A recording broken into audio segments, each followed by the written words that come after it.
Hello again, and welcome to our lecture on Aristotle and a picture of the good life. In this lecture, I'm going to introduce this week's philosopher, provide some context and background, especially a historical, biographical, and philosophical background for understanding the text, give some tips for reading and understanding the text, and finally, define some terminology from the reading.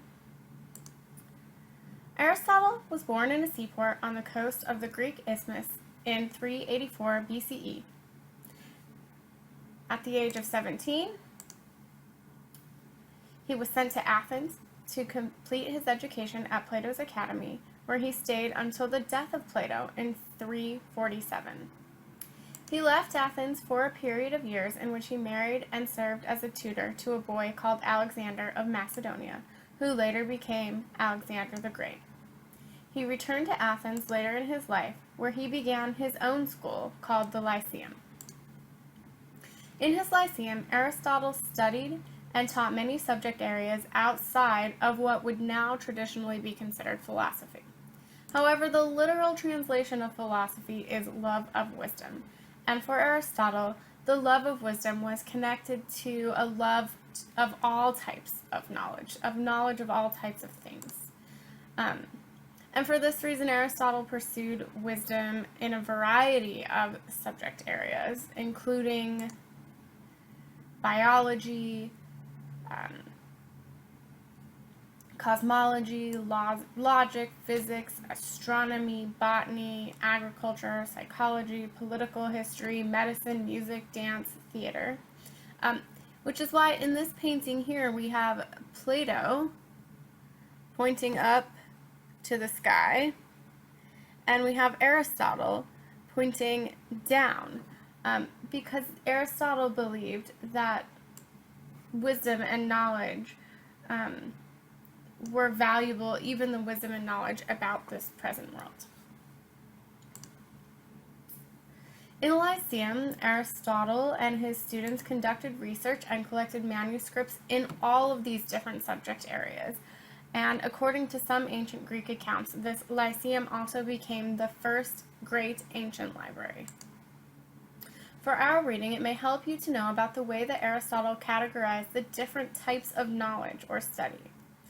Aristotle organized the sciences, and by the word science, he meant any organized and coherent body of knowledge on any subject. He didn't define sciences just as natural sciences or human sciences, but any organized body of knowledge on any topic whatsoever. So he organized his types of study into 3 types of study based on the goals of each type of study. The first type of study is the theoretical sciences. These types of sciences pursue knowledge just for its own sake. They view knowledge as something intrinsically good. Knowledge is pursued as an intrinsic good, and not any other further goal. The practical sciences are sciences of human conduct and good action, both individually and societally. So these sciences are studied for the sake of, or with the goal of, producing good human beings and good societies. Finally, the productive sciences, these are what we would maybe call applied sciences, aim to create beautiful or useful objects.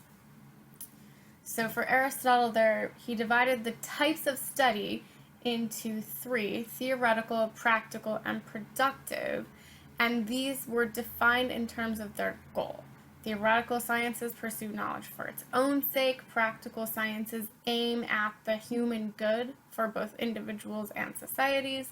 And the productive sciences aim to create beautiful or useful things. It will also be helpful for you to have a little background on Aristotle's views of human nature. For Aristotle, any living thing, anything that has the power of self-motion, including both growth and motion from place to place, is a compound of matter plus soul. Matter is the kind of stuff or material something is made of. For example, two statues that have the same shape and dimensions could be made of different kinds of material, such as marble or bronze, and so they would be made of different kinds of stuff, even though they have the same shape. And then soul. Every living thing is a compound of matter, or the stuff it's made up of, and soul. And soul for Aristotle is not the religious concept of something that survives the death of the body, but is instead an animating, vital force that differentiates living matter from non-living matter. So rocks don't have souls, sand doesn't have a soul, but plants and animals and human beings, anything that's alive, has a soul, and the soul is what gives it its life. It is that animating force that makes it alive and gives it the power of motion and growth.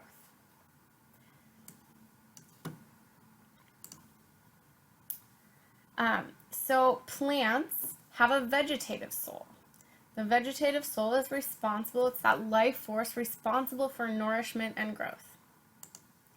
Animals have both a vegetative part of the soul and a sense perception dimension to their soul, or a function to their soul. That is, animal souls have two functions, nourishment and growth, and the function of sense perception, emotion, and desire. Finally, the human souls share with animal souls the previous two functions of growth and nourishment and sense perception, emotion, and desire, but human souls have an additional level, a third function, which is the rational function, which is the part of the soul responsible for logic, abstract thinking, understanding, and just contemplative activity. So in Aristotle's view, human nature, a human being, like every living thing, is a compound of matter plus soul. The human soul is a blend of rational and irrational life functions. An irrational life of growth and nutrition, the life of sense perception and emotion, which by itself is irrational but can participate in the life of reason by obeying or being guided by rational principles. Think about the difference between a baby who eats, sleeps, poops, grows, hears, sees, feels through touch, desires food, desires comfort, desires sleep, pleasure and relief from pain, who gets angry and sad and joyful. Now compare this baby to a mature adult. The adult also senses and desires and feels, but a mature adult regulates these feelings and desires with reason. And you can't reason with a 1-year-old, right? So the 1-year-old has the sense perception and emotion function fully activated, but not the rational function. Whereas a mature and adult human being, these senses and emotions and desires are regulated and organized by the rational function, which takes us to the third function of the human soul, the most important for Aristotle function of the human soul, because it's what makes us stand apart from plants and animals, the reasoning and the understanding function. Okay, so that's sort of the background to Aristotle's philosophy that you need to understand the text, the three types of knowledge and his views of human nature. So now I'm going to move on to talk to you about some tips for reading and understanding the reading. I know most of you will just want to try to read this on your computer or even your phones. That is not a good idea. It's not a good idea. You should print and annotate the reading assignment. Several studies have shown that when students annotate, write on the text, make notes on the assignment itself, the reading comprehension increases significantly. And don't just highlight either, but really annotate. If you underline or highlight something in the text, write a note in the margin reminding you why that's an important passage. Why did you highlight it? Is it the definition of an important concept? Is it one of his reasons for ranking the highest good as the highest good? Why is that passage important? Next, you're going to have to read the reading assignment at least 2 times. On that first read, try to get the big picture, the main argument. In particular, pay attention to the structure of the main argument. Pay attention to how the structure of the main argument differs a little bit from the structure of the essay, because in the essay, as it's just laid out in your text, he sometimes breaks off from his main argument into a discussion of other related topics. Sometimes he goes on and talks about other valuable goods and how they are related to the highest good. But on this first read through, you really just want to sort of get the big picture of his argument. What is the highest good and why is it the highest good?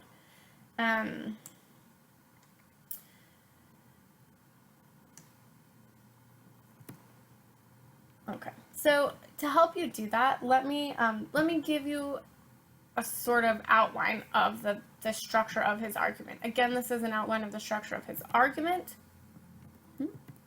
not the structure of the essay as it's presented to you. The argument, he first wants to establish his standards or criteria for what makes a good count as the best or highest good for a human being. He explains the criteria that he's going to be using to judge which is the good, the best good for a human being. So as you read on that first read through, try to figure out what those criteria or standards are. He goes on then to identify the good that he considers to be the best good for human beings. And he explains in a broad, general way how that good meets each of those standards or criteria that he established previously. He then goes on to be more specific. So he not only identifies what good he considers to be the best good for a human being, but now he defines it in greater detail and with a lot more specificity. And then after he defines that good even more specifically, then he goes back and gives a more precise and detailed explanation of how the good, as he's now defined it, meets each of those standards that he established at the beginning of the argument. If on your first read through you sort of just get this part, the standards, what he considers to be the highest good, and why he considers it to meet those standards, you're doing a pretty good job, although you might want to try to get the definition of that highest good as well. Okay. So back to tips for reading and understanding. First read through, read to get the big picture and overall structure of the argument. Second read, try to fill in the details and nuances and identify some of the supplemental arguments. So on the second read through, you're going to want to look for some of his essential goods, some of his valuable but not essential goods. You're going to want to pay attention to the way that he defines those goods, pay attention to his arguments for why he defines them in that way and for why he includes them in his picture of the good life, and how those other goods are related to his highest good. Let's see, other tips, you gotta read it slowly. You cannot speed read it. Even on that first go through, you can't read it through quickly. Read the footnotes. I know students just tend to skip over footnotes, not even notice that they're there, but the footnotes in your text are written by the editor, and they're put there specifically for students to help you understand the way that Greek terms have been translated, or some background information that you need to know to understand what's going on in the text. So read the footnotes. Next, paraphrase. If on your first read through, so as you're reading, go through and stop it at the end of every page or so, maybe even a couple times in a page, and just try to paraphrase to yourself what is going on in the text, what the arguments are, what claims are being made. And if on your first read through you can't paraphrase part of the text, don't get hung up on it. Just put a question mark by it and keep moving. Then when you go to your second read through, pay attention especially to the places with question marks and see if you can paraphrase those passages once you're on your second read through. And if you still can't paraphrase them on your second read through, then post a question about it on the general forum discussion board so that we can so that I can answer it for everyone. Finally, use a dictionary. You're going to come across words you don't know or words that are used in a way that you're unfamiliar with. You got your phone right there, you got your laptop out right there, just look the words up, use a dictionary, and when you're looking words up, make sure that you find the definition that's appropriate to the context in the reading. Okay. Now I want to go through a few of the vocabulary and technical terms that you're going to see in your text, and this will help you understand Aristotle's views better. First is the word happiness. The Greek word that gets translated as happiness is eudaimonia, which literally means good, EU, good, and daimonia, the sort of demon, good demon. We don't have an English word for eudaimonia, for good demon. It sort of gives a sense of like a life blessed by a good spirit or lived with a good spirit. So this word standardly gets translated as happiness, but other translations that might be just as good or might help you sort of get a sense of what the word really means for Aristotle: complete well-being, flourishing, thriving. When Aristotle talks about happiness or eudaimonia, he has in mind this like overall sense of complete human well-being, flourishing or thriving. I think maybe an example will help. So if you look at these two pictures of the oak tree, you can see that the oak tree on the right is just this big, beautiful, flourishing, the oak tree on the left, the happy oak tree, the flourishing oak tree, is this big, beautiful, flourishing oak tree. It has all of the qualities that make an oak tree an excellent oak tree. The acorn that was planted has sort of lived up to its fullest oak tree potential. It's a happy, flourishing oak tree. And on the right, you see what I'm going to call this unhappy oak tree. It's not flourishing. It's not an excellent specimen of a type of oak tree. And in case you think maybe, oh, it's just winter or something, look at the other plants in the background. They're green, they're alive. This oak tree, not thriving, not flourishing. It's just a place for birds to hang out. This is what I would call the unhappy oak tree. It's not flourishing. For Aristotle, he thinks that human beings also have a form of human flourishing, a form of being an excellent human being, and that human beings, like oak trees, can fail to flourish, fail to live up to their full human potential. In that case, they're unhappy human beings, whereas the flourishing human beings living up to their full human potential are the happy human beings, the blessed human beings. They have complete well-being.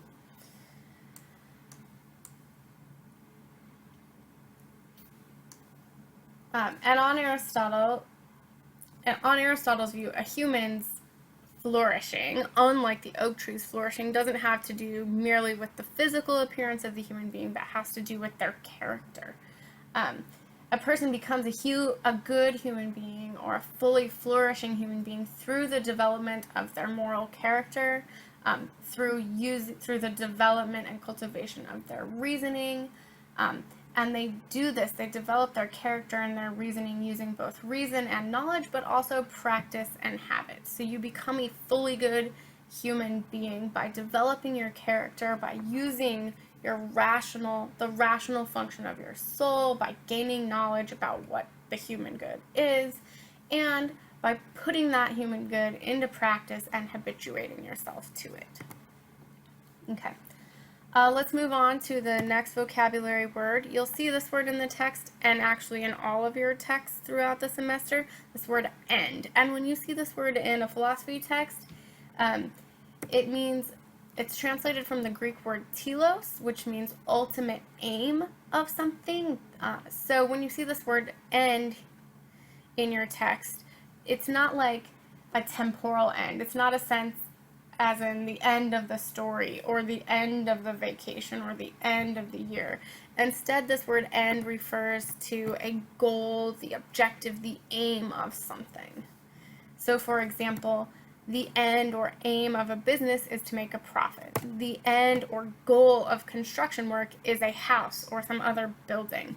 So when the text uses this word end, he doesn't mean the end of the life, he means the goal or aim of human being. Next word, virtue. The Greek term virtue is connected with the idea of a thing's function. So a virtue is what makes something perform its function excellently. So anything with a function can have a virtue. For example, this knife is a virtuous knife. The knife has a function. The function of a knife is to cut things. The quality that makes a knife excellent at cutting things, that helps it perform its function well, is its sharpness, the sharpness of its blade. So a virtuous knife is a knife that performs its function excellently. That is, a virtuous knife is a sharp knife. Or consider here the example of eyes. This lady has unvirtuous eyes like me. This is not because she's looking at something naughty in that book there. It's because her eyes don't perform their function excellently. And if she is like me, if she takes her glasses off, she can't read a word in that book. The unvirtuous eyes do not perform their function excellently. They lack that power or virtue which makes eyes do what eyes do well. For Aristotle, it's not just objects or parts of the body that have functions, but human beings as human beings have a human function. And human virtue is what makes human beings perform that function well or excellently. Yes, human virtue is what makes human beings perform its human function excellently. The word study, you'll see in your text, is translated from the Greek word theoria. And this is tied to Aristotle's first kind of science that I talked about earlier in the lecture, this idea of science or that's studied or known for its own sake. Theoria is the appreciation of knowledge as good for its own sake. As your translator mentions on the footnote of page 584, Aristotle, this word theoria, Aristotle means something like the tranquil surveying and appreciation of knowledge. Not just individual pieces of knowledge either, but sort of the knowledge of how all of those individual pieces of knowledge are connected and form a sort of greater whole.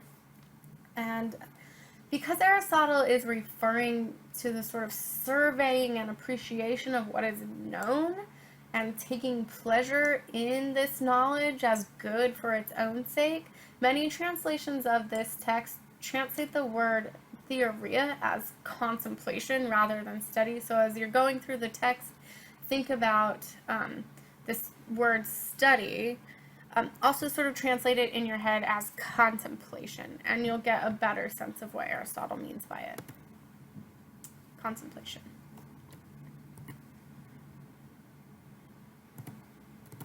So just to review the vocabulary and technical terms, happiness is the Greek word eudaimonia. Other translations would be complete well-being, flourishing, or thriving. End is from the Greek word telos, which means goal, objective, or aim of something. A virtue is anything or is the something which makes something perform its function excellently. A virtue is that thing which makes something perform its function excellently. Study, the Greek is the translation of the Greek word theoria, knowledge for its own sake, appreciation of knowledge for its own sake. Think also contemplation. Okay, that is all I have to say about Aristotle, so I hope that you enjoy the reading.